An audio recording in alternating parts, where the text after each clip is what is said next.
And I was just sitting there watching and looking. And when I looked down, I grabbed my sandwich and I looked back up and I seen it go behind the tree, and I was like, okay, there's something up there. So I kept watching, and it had its hand, and it just leaned, kept leaning, watching me. I was like playing peekaboo. I was like, okay, that's something not normal, but I just kept watching it, and then I snagged a picture, and my phone died. It had been on charge, and it just died. And then it felt like an eternity that thing was just watching me. And after a few minutes, it just disappeared and walked up the ridge. Hi there, you're listening to the Bigfoot Society podcast, and I'm Jeremiah Byron. Every week I talk to individuals who have experienced Sasquatch in some way or another, so you won't want to miss an episode. Make sure you're subscribed on the platform that you're listening to, and share this episode with a friend. It does not cost a thing, and it helps the show continue to grow. I'm heading out on a Bigfoot expedition soon with Tate Hieronymus and others, and I want to take a few minutes to thank those who have bought me a coffee to help me go on that expedition. Special thank you to Cheryl K. for buying 3 coffees. She says, good luck. Appreciate that, Cheryl. I'll definitely let you know how it goes. If you'd like to hear Bigfoot Society episodes early and ad-free, you can do so by becoming a Patreon supporter or a YouTube channel member. Links to those are in the show notes.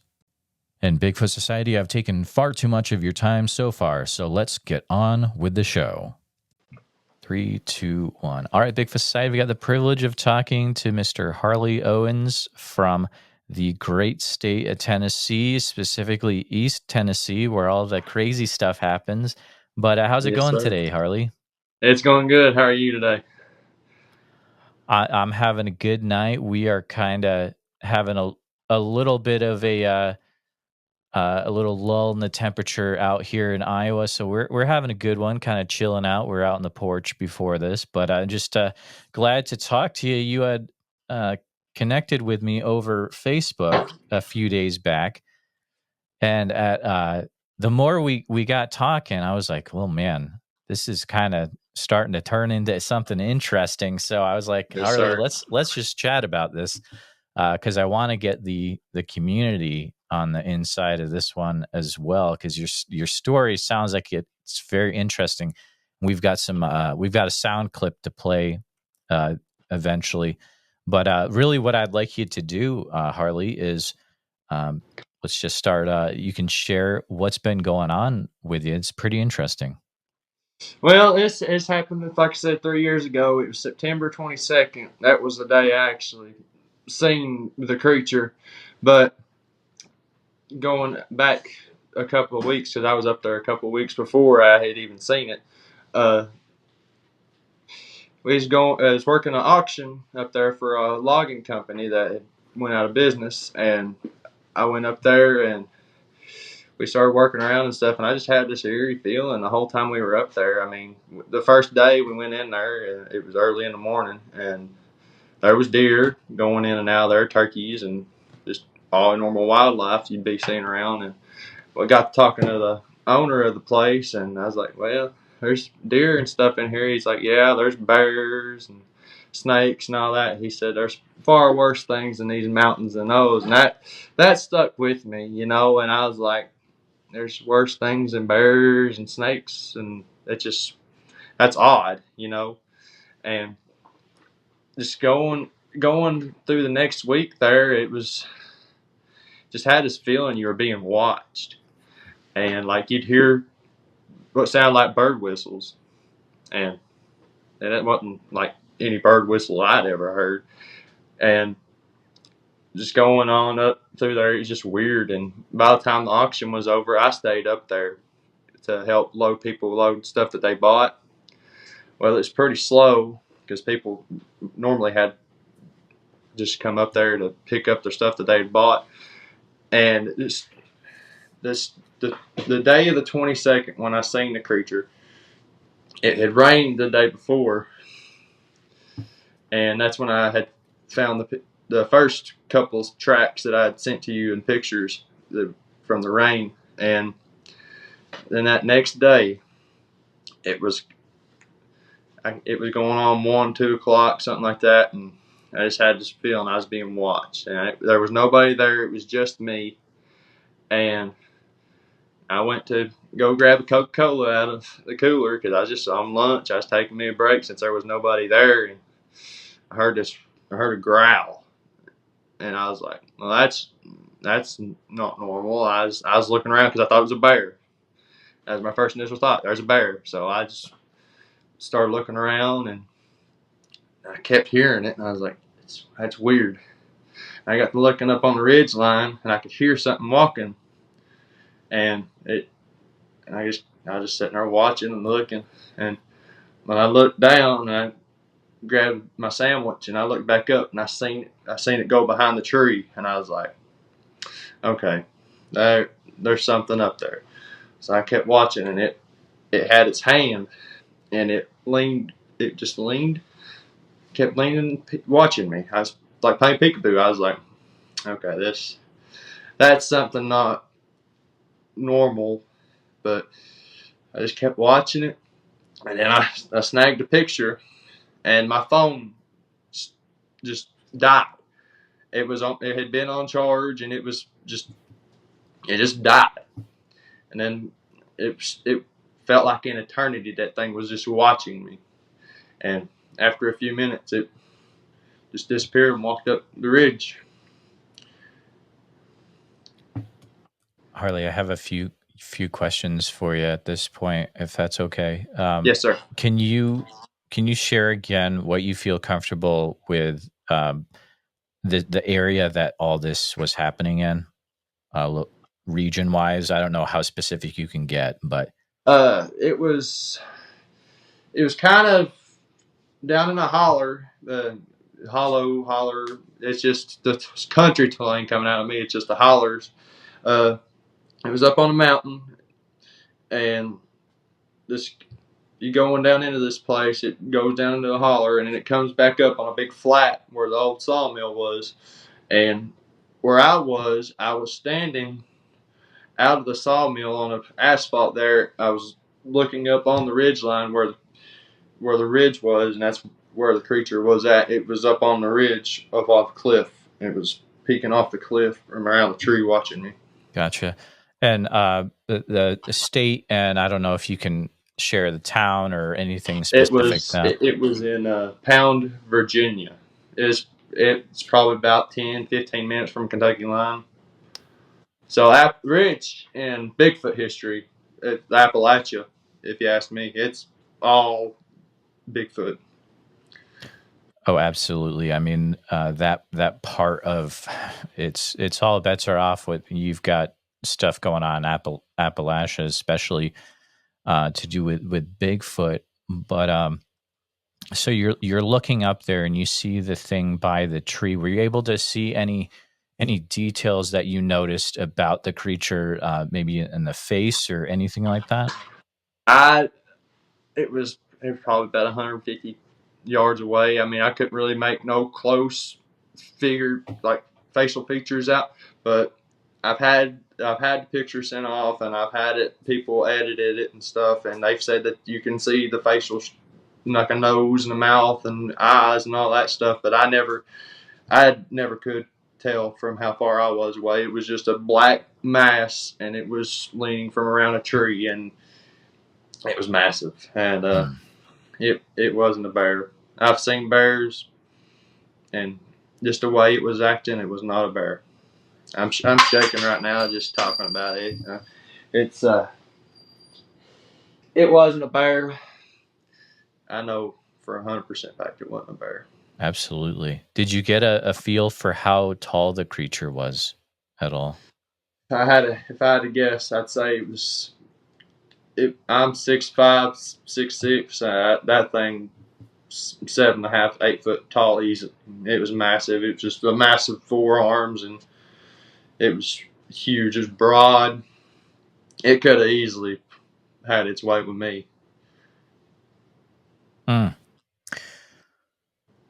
Around that time, did you hear any interesting sounds or smell Just any smells, anything? the smell. It smelled like rotten flesh, but it was the wind was blowing and it was blowing my direction and it. But I really wasn't paying that much attention to the smell. I was worried about it because it was watching me, and I was really on guard after seeing it. Because you had to work in that area. What was it like working in that area after you had that sighting? I had my gun on my side after that. Okay. I was just always on guard. I was watching and listening and being aware of, because if that thing coming up on me, if it'd been bad. And you were working by yourself in that area, right? Yes, sir, I was. Mm. Wow. Yes, it's just sir. very weird. That picture you showed me, and I see a lot of pictures, I'll be honest. As listeners can imagine, I get a lot of stuff. But I looked at this one, I was like, man, you really can see. It's almost like there's a shadow in front of that tree, to the point where I was like, I wanted to go to that area, to the tree, to see if that shape was still there. Oh, it wasn't there. It wasn't there after. I promise you, it wasn't there after. I can promise you it wasn't. Yeah, but I say that to say that just have a reference. That's how convincing it was. I was like, man, it feels like there is something there. Which I was trying to look around and see if I could find a way up on that ridge, but that trailway that I sent you the video of, that trailway goes around up onto that ridge. Does it? Mm-hmm. And there's an old semi-trailer up there from where that trailway was. It went up to the trailer. There's an old tractor trailer up there, and it veered up and went up to that ridge where I saw the creature. Tell me a bit about, did you find the trailway after or before you had the sighting? I found the first two tracks after the rain the day before, but I found the other trailway after I seen the creature. Like it was coming down there being nosy. It's very interesting too. Watching the video that you sent over, how far apart would you say the tracks were in the trackway that you saw? I'd say every bit of 8 to 10 feet. I couldn't do it because I tried stepping it off and I couldn't do it. I mean, I'm 6'5", 6'6". I mean, I've got a pretty good step, and I couldn't stride that. Man, it is pretty wild. And so you'd shared some of your story with me, and then I think it was at the point where you had told me that there's a trackway involved, and then there were some sounds that you had recorded. And at that point, I was like, oh man, there is some really interesting stuff going on here. So yes, when did the sound start to play into the whole story? The day after I seen the creature, the 23rd and the 24th, 2 days, a day after and 2 days after I seen the creature. Can you share with, actually, should we play the sound? Let's play the sound, and I'll have you talk about it a little bit, and then maybe we'll play it again afterwards. So I'm going to go ahead and cue that up. Okay. And this is as loud as I can get it. All right. While we're talking, I'll probably push it up a bit in editing.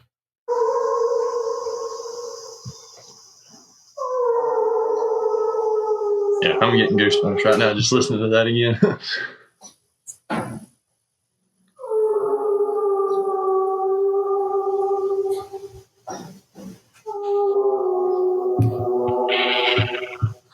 Yeah.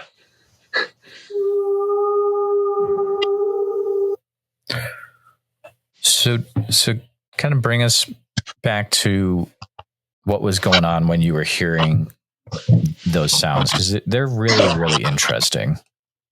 All right.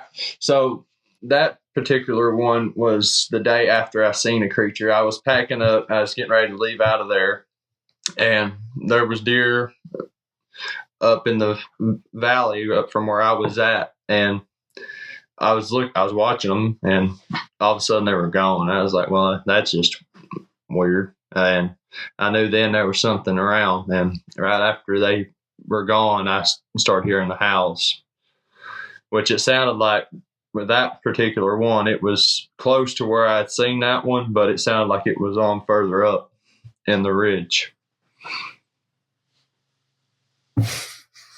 And what time of day again did these occur?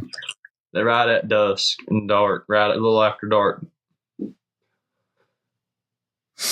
What was the rest of the woods like around that when those sounds were going on? Was there anything else going on at the same time? Just the crickets. Everything else was just dead quiet. Just the crickets was the only thing going.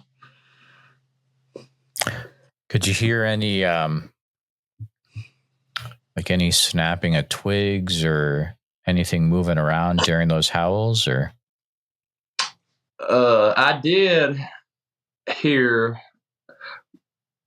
which I thought it was just something falling, and it may have been a wood knock responding to those howls. It sounded like it was behind me over in the holler below me, because like I said, I was in where going into that place where I was at, there's a road that goes down and goes into the holler below where there's a railroad track, and it sounded like that knock come from behind me down that holler, responding to that one holler up on the ridge.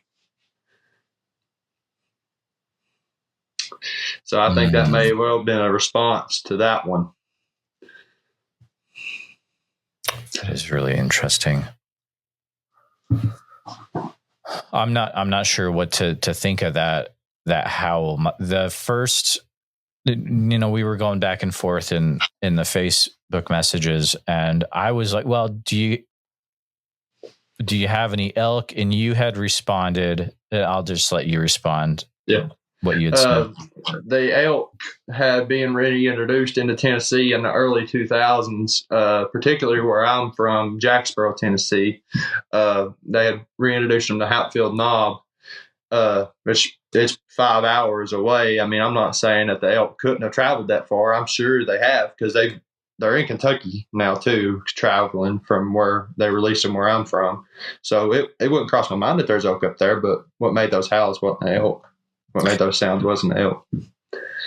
It's just really interesting because I have no idea what they are. You have no idea. I would say, listeners, please, if you are a outdoorsman and you have any ideas, put it in the comments, because we're honestly trying to figure this out. And I'm sure there'll be some people that might even say, that kind of sounds more like a dog man. Harley, have you thought of that at all?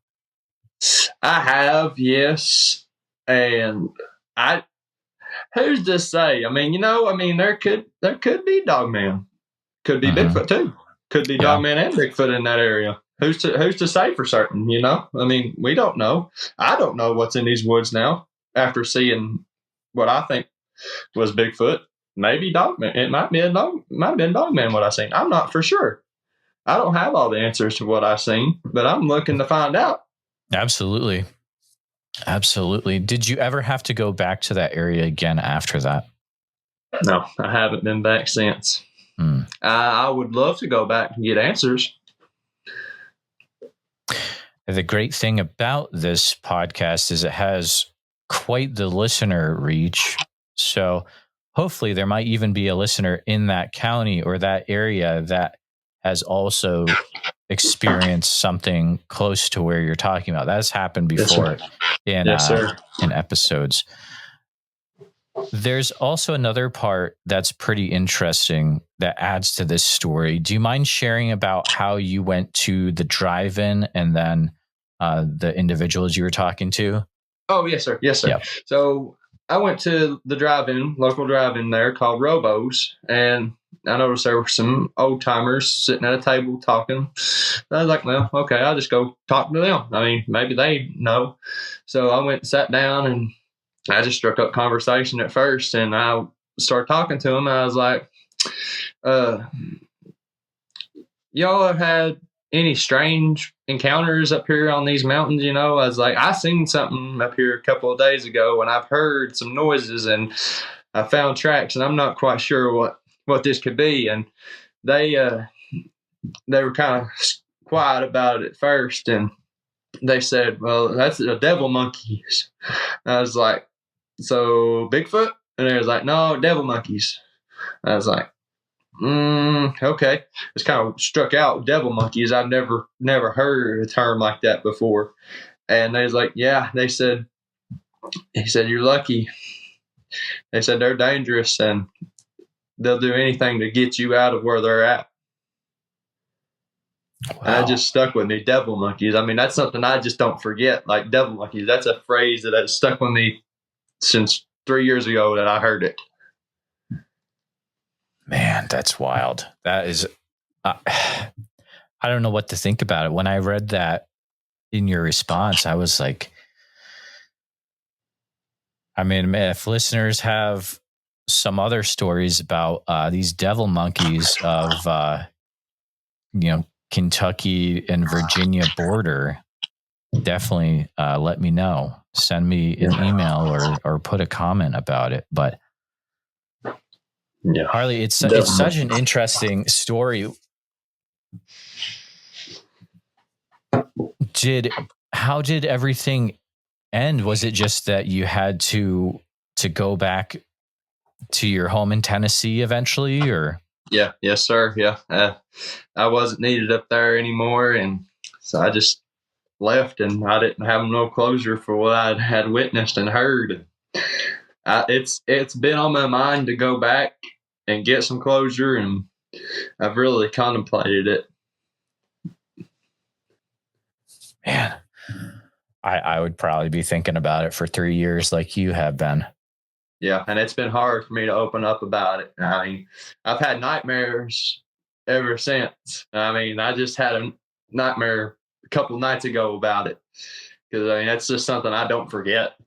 I appreciate you opening up, man. I know sometimes most times it really does help to be able to finally to share about it. Yeah, it's helping me a lot. You don't understand. It's helping me a lot. That's awesome. That makes me feel really good, Harley. Hopefully there hasn't been things that have also happened in Eastern Tennessee where you're at. No, sir. Not recently, no, but I do have another encounter that I would like to share from my past that it was a long time ago, but I believe it may have something to do with Bigfoot as well. Sure. I was probably about 8, 9 years old, and we had a bunch of hogs, but we had about 10 or 12 of them, and they were all over 300-400 pounds, and we were getting ready to kill them. And one night, all the dogs started going crazy, and that next morning, and we went down there to check the hogs, and all of them were dead, ripped apart, all of them dead. Really? Yeah. And that like I said, that happened in my childhood. And my dad, he said, I don't think a bear could have done this unless it had a cub and the cub was in there. But he said, I just don't see it killing all of them. Oh man. Were there any tracks around that you noticed? Not that I can remember. Okay. It was dry. I don't remember ever finding any. Wow, but that was just something from the childhood that I remember, and it stuck with me since seeing what I seen 30 years ago. And they're just absolutely, you said they're torn apart.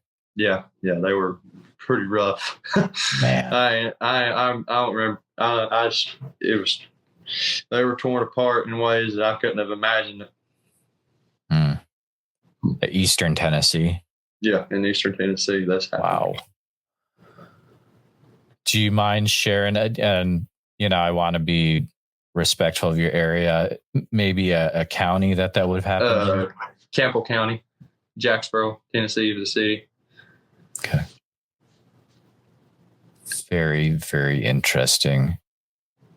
Well, Harley, this has been one of those chats that I think is going to lead to some other ones as well. I hope it does, and I encourage any other listener out there that you're skeptic to share your story, share it, because it'll help you get it off your mind and get others aware of Bigfoot and any other large cryptid creature that's around.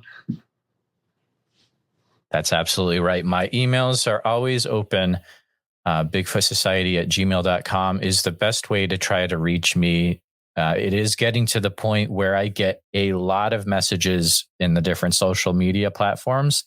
Thankfully, I was able to see Harley's, but the best way is email if you want to make sure that you do reach me. But Harley, I'm so glad that you reached out. We were able to chat. Is it all right if I share the photos and videos in the Patreon that I have? Yes, sir. You are allowed to use that 100%. Awesome. Well, thank you so much for coming on. If there's anything else that does occur with you in the future, which I hope there's not, feel free to reach out. And I'm sure that I'm going to try and get out there and all right, try and find some more answers. I'm going to get my closure. I'm going to try and get back out in the woods and see if I can get some more answers. That's fantastic. Keep me in the loop with what happens, man. Yes, sir. I sure will. I greatly appreciate you, Jeremiah. Thanks for chatting, Harley. Hey, thank you. Here at Bigfoot Society, our goal is to provide a platform for those that have encountered Bigfoot to share their encounter in a safe and respected environment. But we need to hear your story. If you've experienced something that you just can't explain, please send me an email at bigfootsociety@gmail.com. Then we can start the conversation. And I know a lot of you have not shared your encounter at all. It's been 20 years, and it's time that you get this off your chest, and then you can get some well-deserved rest, because I know you haven't been sleeping. I understand what you're going through, and I appreciate every one of you listening.